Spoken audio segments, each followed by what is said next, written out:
अगर छटकी तोरा पेट में चालियर भागल है तो बुझली ना तो पेट में भौंकत है तो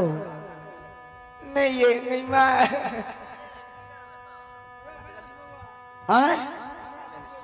अगे डॉक्टर मंगा दबो नहीं श्याम डॉक्टर के मंगा दबो नहीं है नंदन डॉक्टर के मंगा दबो यहाँ हम जाके कहीं नंदन डॉक्टर से सुइया दवाई ला लियो रघु डॉक्टर से नहीं ये ना विष्णुदेव डॉक्टर से डगर न मंगा दा दीदी महावीर में है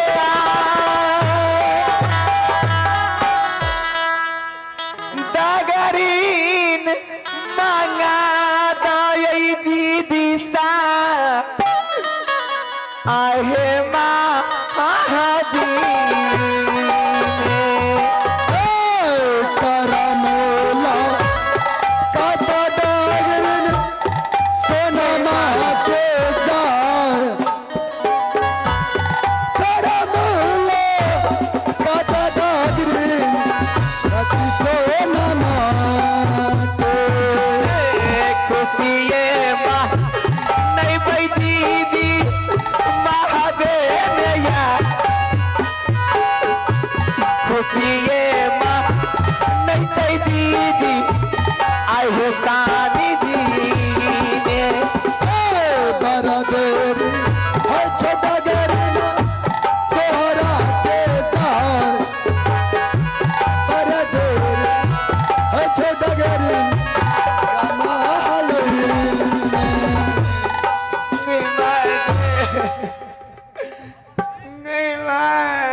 नहीं माँ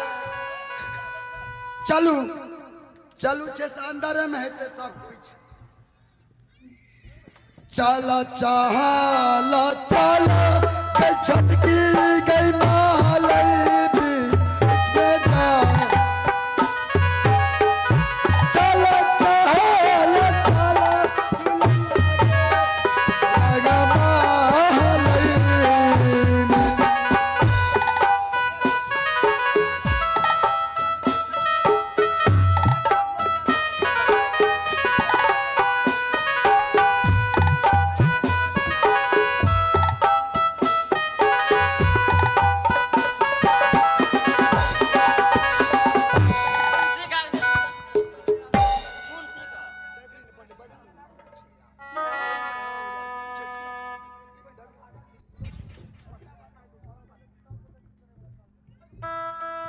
घर ये अच्छे नहीं जाओ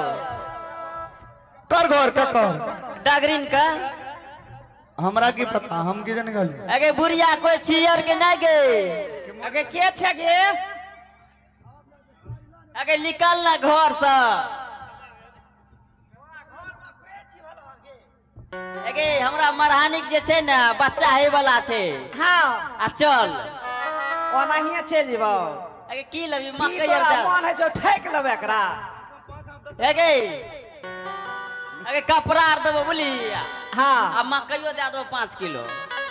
आकल 5 किलो मकई चले छै गे की लबी तब गई हे तोरा महारानी के बच्चा है वाला छ हां जल्दी से चली ना चल मास्टर श्याम जी की करिए चल जाइए जाइयो ना अरे केकरो परेशानी भेल छै जाने जरूरी बात छै ना तब जाइयो तनी बढ़िया से देखबे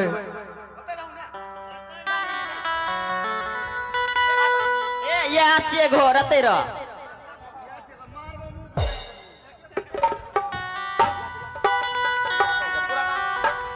पता नहीं एकरा आर के केना राजा साहब भर्ती कैल के खिजन गली अच्छा इहो धर भरल छै एले त आ पता नहीं एगो राजा साहब ई मोटका के कत से भर्ती कैल ए हमरा एते मान दो दिमाग में गुद्दो नहीं छै तनी होता हम फाड़ के देखा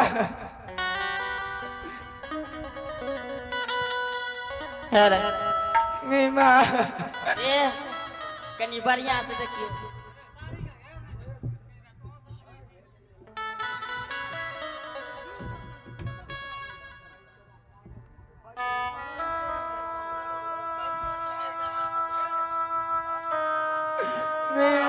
गए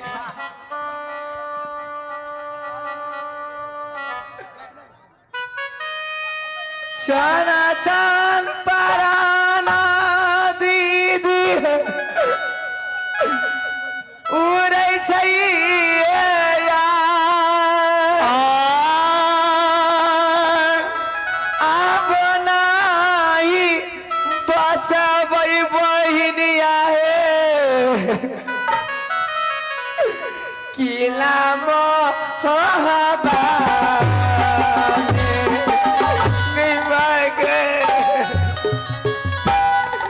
चाना चांदा उड़ै दीदी फूलाबा के या चाना चांदा राना दीदी उड़ै फूलाबा के छाना चाल पा राना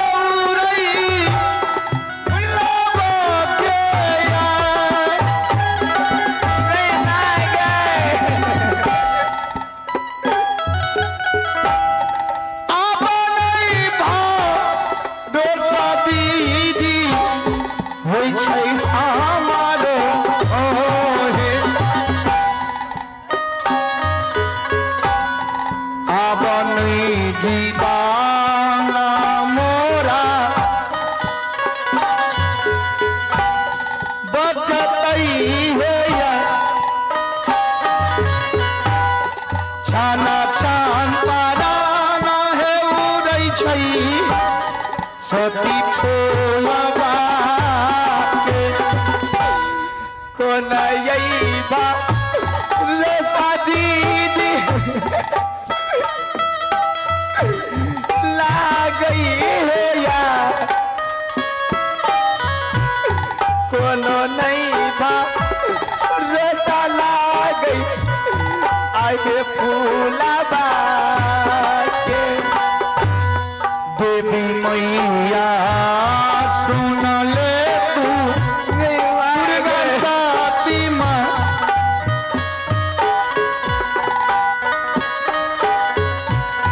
सदा गे दही न रही गे सती फूलबा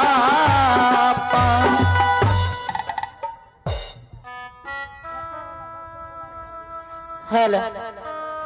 अये महारानी कंटा जोर करू तो छोड़ा दे जाए हिता है ने कन जोर करू नहीं मार गए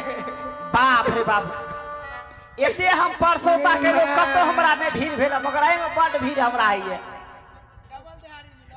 डबल देहारी दे छै आई काल नहीं मार गए गए पेट कौ की चमनिया मार देबा गए अये बोल करू न ये नहीं मार गई पेट तोरा नहीं कहला जो किया है भागे बस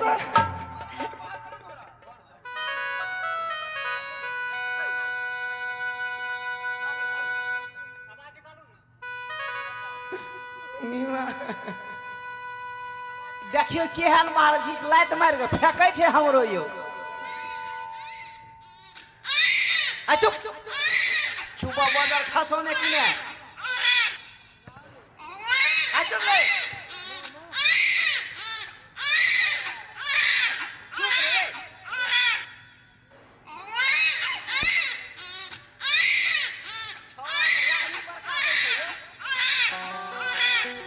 मास्टर साहब जी ए छोरा के लाभी बड़का गो छै यौ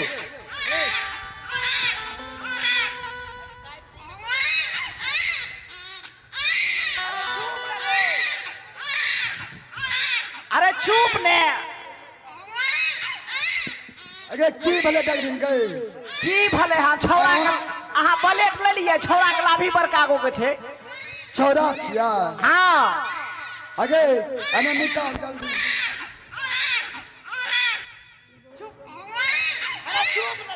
अगे जगरिया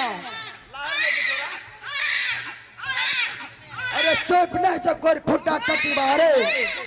तोरा खाद में दे आबियो हे अरे चुप ना देखो क्या चुप रे चुप चुप ने चाय पिया दे छै चुप ने तनी प्रेम से बाजबै तन बच्चो बुझे छै काग के भाषा। काले की चाय पिया बन चुप भए गेल। अच्छा बाप रे बाप महारानी जे बगरीन हाँ ई पहले कह ई त छौड़ा छिए हाँ और छौड़ा के छै ना ओइ महाघोर जंगल में जाके फेंक दे गे महाघोर जंगल में हां तू हमरा से जे मांगबी से मुंह मंगा देबो मिला। बाप रे बाप हे चलते रह सुनियो ना कि एना जे अगर फेंक देब हमरा बड़ दया लागैया। आगे दाया कथी लागे तू जत्ते घुस लेबे हम देल तैयार छियो। फेंक देब ना हां तू जाके फेंक दे गे। हे अहाँ जे ई बात जे कहै छी त अहाँ के लागे छाती कठोर ये ना हमार हाँ त हमर दुश्मन छिए गे। अहाँ के दुश्मन भागो हां तब कि हमर दुश्मन छिए ई। हे जइया अहाँ मरऽ लागबै न तइया इहा बेटा कान्हा पर उठा के ले जाय। आगे अपन बेटा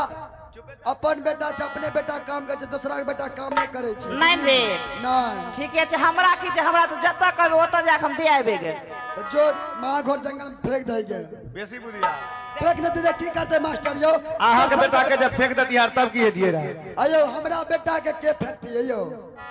आय हे की हमें तो कहले सौंदे वाला के दे देती है। हां दे दियो आने को केकरो ललते त जाने छी हमरे ध्यान दिया। अयो कैलाश जी अहो ला के चल जात राम झारा बुझलिए हेलो से त हम लाइए जेबे ने। चलिए इस खुशी के मौके पर एक प्यारा सा रिकॉर्डिंग लगाएंगे। महोदय चाय भी आ गई है बहुत बहुत धन्यवाद। पवन जी एक रिकॉर्ड प्लीज।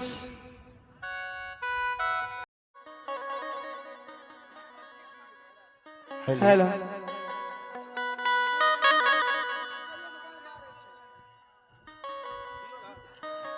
देखा वही सुराता दीदी बेटा के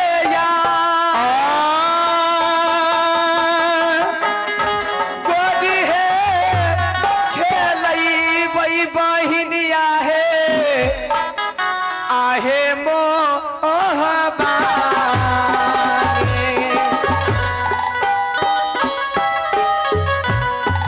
गोदिए के लई बई दीदी बेटा के यार गोदिए के लई बई दीदी बाबुआ के यार हीरा ना जुरई गई दीदी रानी फूला के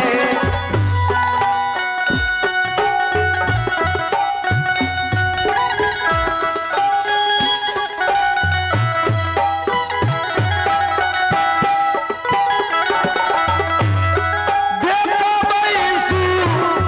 रता दीदी भाई है लाला नाते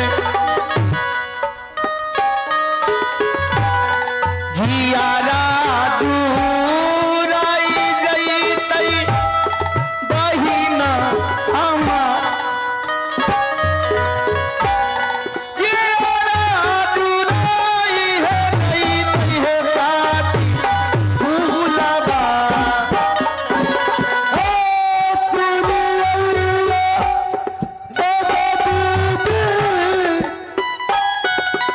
भगवान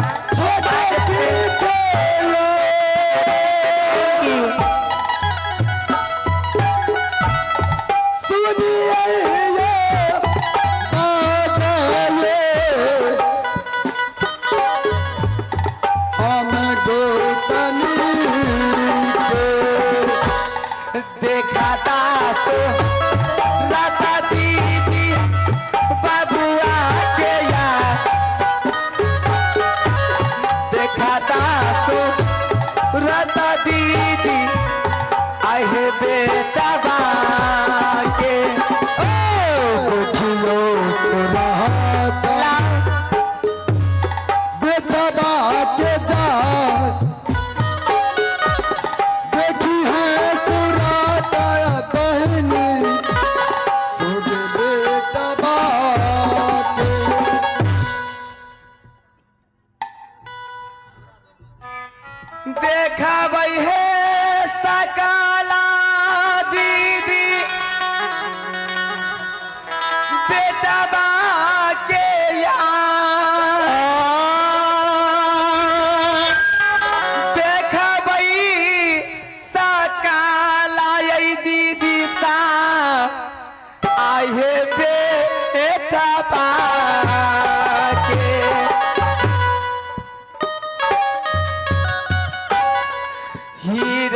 ताजू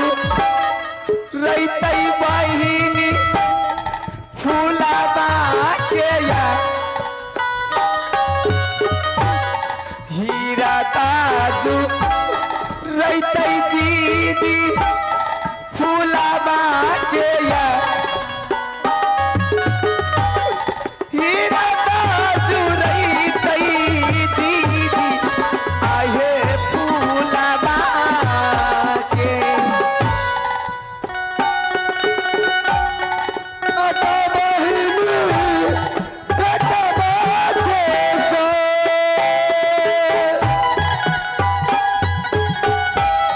देखे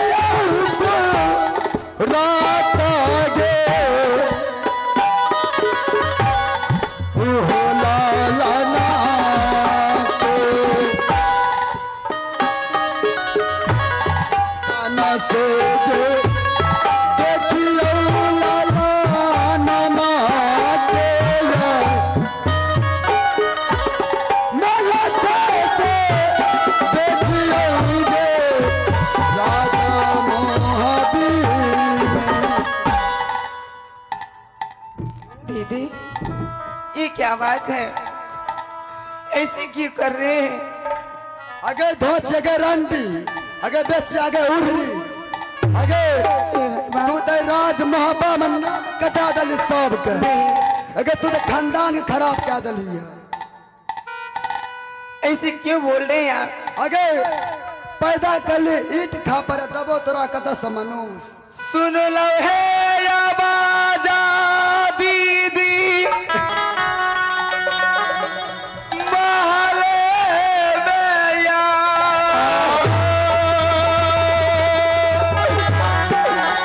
कथिले मजा खाई दीदी जी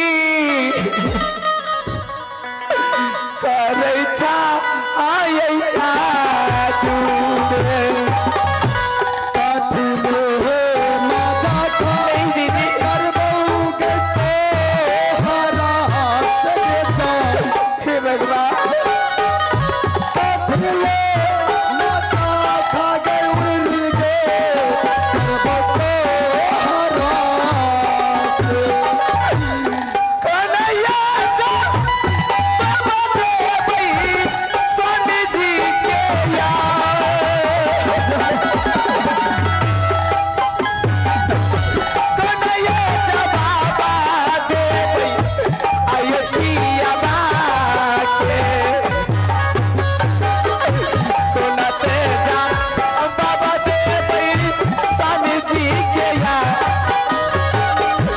कथी के जवाबा देबै आहे सानी के दीदी आगे हम तरह से मजाक करे छियो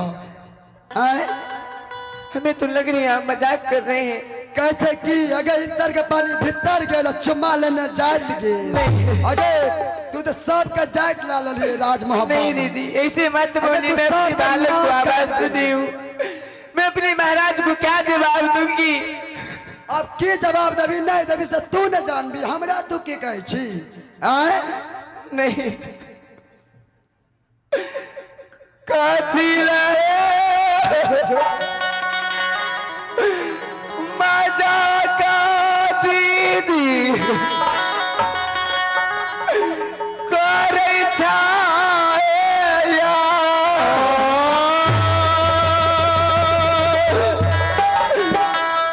देखा दा सूरतिया ये दीदी मोर बेटा बाके करबऊ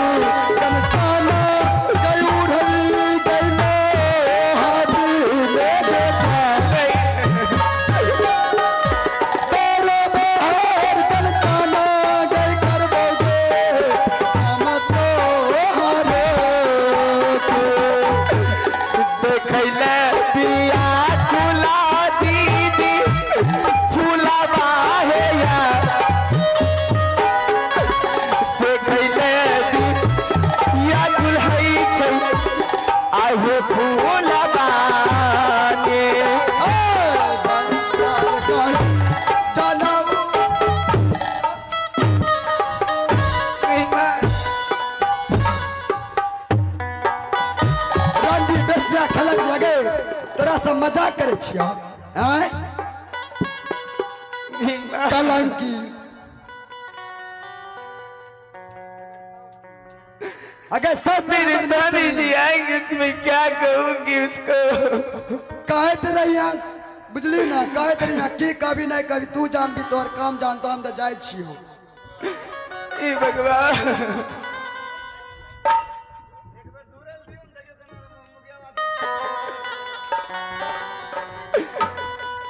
कौन आए जवाब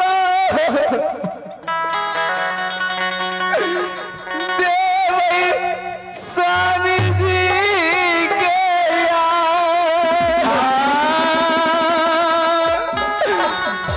बेटा बाजे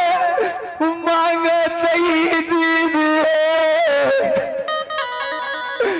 मोर स्वामी जी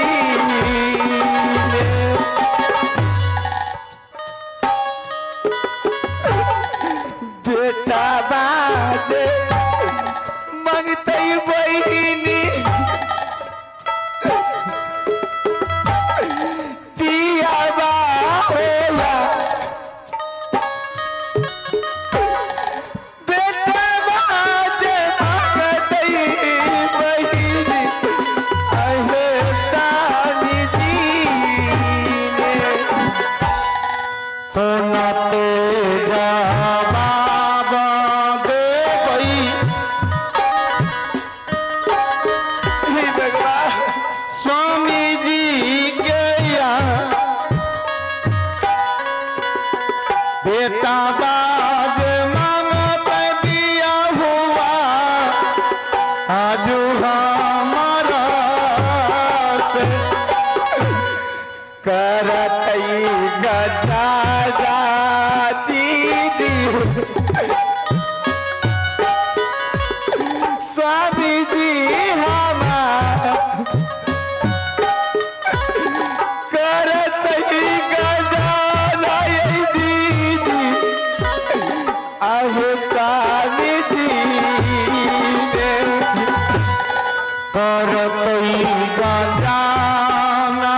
दीदी पिया है हम पर कोई गजाना ये दीदी सा स्वामी हमारा के चली हाथ भेली बैदी महले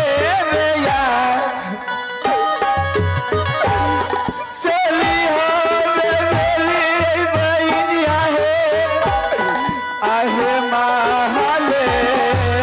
में चली हम भेलो दीदी महलई में यार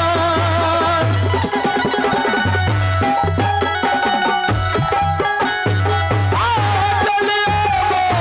भेलो दीदी रंग महलई में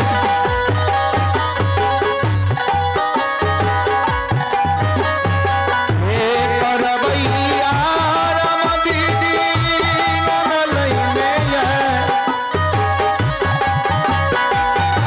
करवैया राम दीदी महलई में